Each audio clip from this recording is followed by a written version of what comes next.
Saludem a Cristina Borrallo una setmana més, vicepresidenta de Sofin. Com estàs? Hola, molt bon dia, molt bé. És molt freqüent, això, que mos cancel·lin el compte per no haver actualitzat les dades. Passa sovint o és excepcional? No, està sent una mesura bastant freqüent, darrerament ho estem vivint molt, s'estan bloquejant comptes corrents dels clients i moltes de vegades se fa, com heu comentat, sense el preavís que marca la normativa. Per tant, això és totalment, està fora de lo que seria un mercat correcte, no? Per tant, les persones que rebin aquest missatge que heu comentat, doncs que vagin alerta, perquè efectivament, per tal vegada, per un motiu de blanqueig de capitals, que és el motiu principal en el qual se solen bloquejar els comptes corrents, que facin cas, que vagin en el banc, que demanin el motiu de per què els han enviat aquesta comunicació i que procedisquin a actualitzar els comptes corrents. Cristina, jo he rebut aquest missatge per un tema que em va semblar un escàndol, per no haver actualitzat unes dades personals a lo que és el teu perfil d'usuari del teu compte bancari. I clar, entres en Has abierto con mi ex marido, que no es su papá. El necesario lloró porque tenía condenado su dormitorio y la guarda 4 veces soltado. Molt exagerat, i jo m'imagino que a la gent li sembla molt exagerat, no? Sí, és molt exagerat i a vegades donen molt poc temps de preavís i la gent a vegades o no veu la comunicació perquè la banca electrònica encara no està basat o no envien la comunicació escrita en l'adreça que tinguin darrere i no la reben i se troben amb el bloqueig que ja s'ha consumat. Per tant, molta alerta amb aquestes comunicacions que rebem, hem de fer cas, però és cert que els bancs, això és una mesura que hem de dir que és totalment extraordinària, és una mesura restrictiva perquè el que se fa és que se deixen suspens un contracte que tens amb el banc. Realment, jurídicament parlant, estem parlant d'un suspens d'un contracte. Per tant, si m'has de suspendre aquest contracte que jo tinc amb tu, ha de ser amb una sèrie de requisits. Se fa de manera aleatòria o només en aquells perfils de compte que són sospitosos? Perquè, per exemple, a mi no sé què me miraran, perquè no sé si m'has entès, perquè hi ha poca cosa que mirar. És aleatori.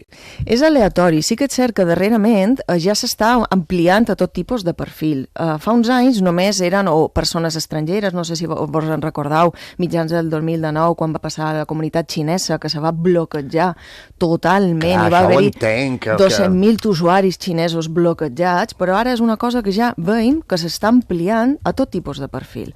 Qualsevol activitat que sigui sospitosa, que surti un poc de lo freqüent, que vegin un moviment bancari, un apunt bancari que surti de lo normal. Què és un moviment que surt de lo normal? Per exemple, veure una transferència que surt de les teves transferències habituals, un import molt elevat o un càrrec molt elevat. És a dir, quan els bancs detecten... Molt elevat, que són aquells 2.000 euros, els famosos 2.000 euros que només se poden emplear en metàl·lic. Sí, després tenim també els 2.000 i després tenim els 3.000 euros. Aquest seria una miqueta la franja, no? Si no estem avasats a fer tot tipus de transferència per aquests imports i rebem una transferència o en feim una així, que sapiguem que segurament en qualsevol moment el banc ens comunicarà un possible blanqueig i per tant ens demanarà documentació.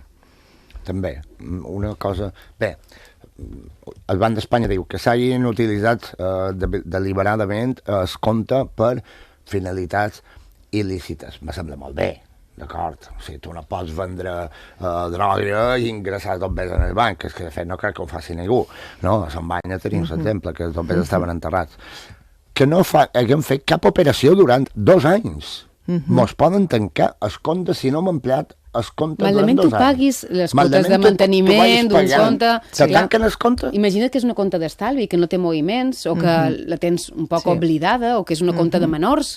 Efectivament, el banc pot bloquejar la compte, això és el que ens diu el Banc d'Espanya. Bloquejar, no m'ho lleven els bombers. No, és bloquejar, és deixar en suspens. Simplement te deixen en suspens. Tu vas allà i dius, què ha passat? Som jo, i te tornen els bombers. I t'han de tornar a actualitzar. Realment és que te deixen en suspens a compte, no és que te llevin els bombers, simplement no te deixen operar. Si detecten tota una sèrie de qüestions com s'has comentat.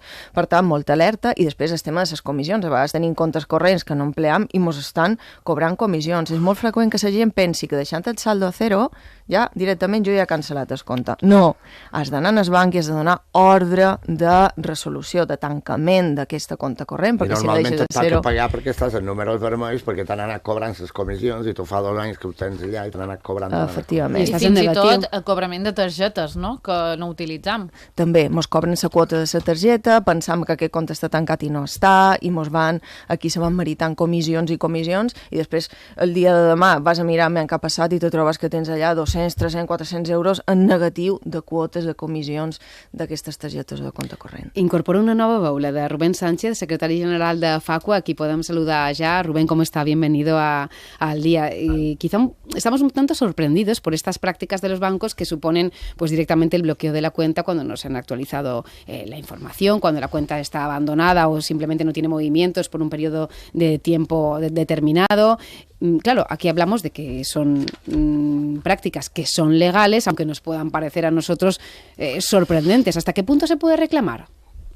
Bueno, cuando se trata de que no hemos facilitado información relacionada con la ley de prevención del blanqueo de capitales, no hemos, por ejemplo, subido nuestro DNI, es cierto que el banco está facultado para bloquear la cuenta hasta que resolvamos el problema. O sea, no hay más que hacer que subir la documentación que nos están solicitando y teóricamente de forma relativamente inmediata podríamos volver a tener acceso. Otra cosa es que nos bloqueen la cuenta por falta de actividad, porque llevemos muchos meses sin realizar ningún tipo de movimiento. Ahí sí podríamos entrar en un conflicto, con independencia de lo que pudiera llegar a decir el contrato, podríamos llegar a plantear una reclamación si nos están causando un perjuicio, porque no tenemos alcance a poder recuperar dinero en una coyuntura donde tenemos una urgencia por hacerlo, etcétera. Pero efectivamente habría que ver primero las condiciones del contrato, las informaciones que nos hayan enviado, las comunicaciones alertándonos del posible bloqueo de la cuenta por falta de actividad, si nos las han enviado, si no, y dependiendo del caso, pues sería o no reclamable una indemnización, por ejemplo, por los perjuicios causados. Hay una razón que el Banco de España también aduce, la pregunta es para los dos, tanto para ti, Rubén, como para Cristina. Discrepancias entre cotitulares.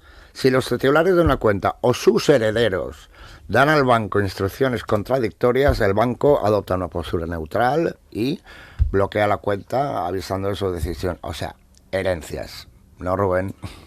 Absolutamente. En casos de herencias donde hay discrepancias entre los distintos herederos, pues el banco puede tomar por el camino del medio y plantear que tiene que haber una resolución que deje claras las cosas, una resolución a nivel judicial, una resolución donde un notario indique exactamente a qué tiene derecho cada heredero. Va a depender del caso, pero también hay que decir que en muchas ocasiones nos estamos encontrando con bancos que no reaccionan a los requerimientos de herederos que aportan toda la documentación del mundo y van dejando la posibilidad de que accedan a la cuenta y saquen el dinero, porque al fin de cuentas es lo que pretenden y al banco eso no le interesa.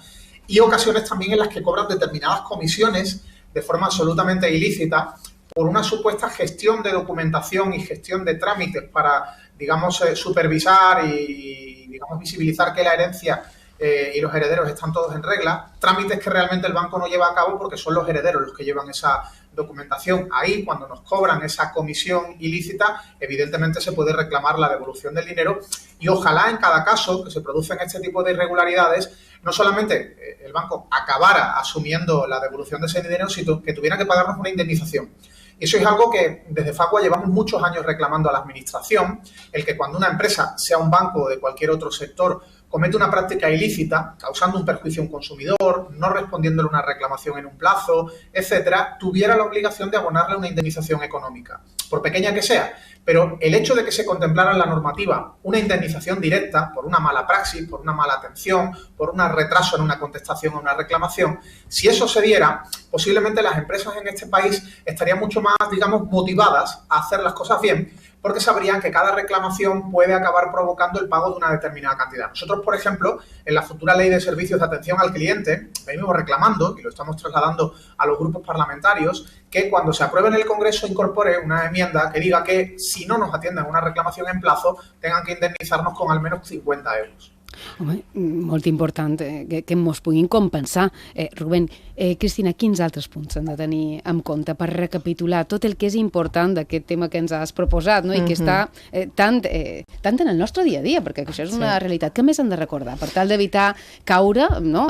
I sobretot que mos bloquegin el compte? Sí, a més, afegir de lo que ha comentat en Rubén, que estic molt d'acord, també veiem aquest conflicte, titularitat, en temes de divorç, en processos matrimonials. També detectam que quan el banc no se pot posicionar, és com un procés de testamenteria, no se pot posicionar a un o a l'altra banda, i també ha de bloquejar compte corrent. En processos matrimonials també detectam això. Van viure un cas, de fet, de que el banc no va assumir aquest deure d'imparcialitat en el conflicte que té per llei i se va posicionar a favor d'una de les parts en el procés matrimonial, i el banc va haver d'indemnitzar a l'altra part. O sigui que molta alerta. Efectivament, aquests casos són els més freqüents: blanqueig de capital, comptes sospitoses, per deutes, cotitularitats conflictives, i damunt d'aquests casos el banc, que sapiguem que té la possibilitat de bloquejar, deixant suspens el contracte, però alerta, ho ha de fer de manera correcta, preavisant en el titular, amb una causa justificada i com una mesura extraordinària. Molt important, Cristina. Clar, el frau sempre s'actualitza també. I què passa? Que ara, sabent que això passa i que és una realitat, hi ha SMS que te diuen: alerta, te bloquejaré el teu compte bancari si no actualitzes les teves dades. Atenció, perquè això és molt important. Sí, efectivament. Tenim el problema doble, que ja hi hem parlat en altres ocasions, de que pel canal de missatgeria en la banca electrònica ens envien el missatge d'actualitzar tu compte, per una altra banda s'ha fet un càrrec indegut, i clar, hem d'anar alerta. Tot aquest procés d'actualització de compte se fa amb oficina. Per tant, si tenim oficina oberta designada, quan rebem aquest missatge, anem a l'oficina i que la oficina mos aclarin.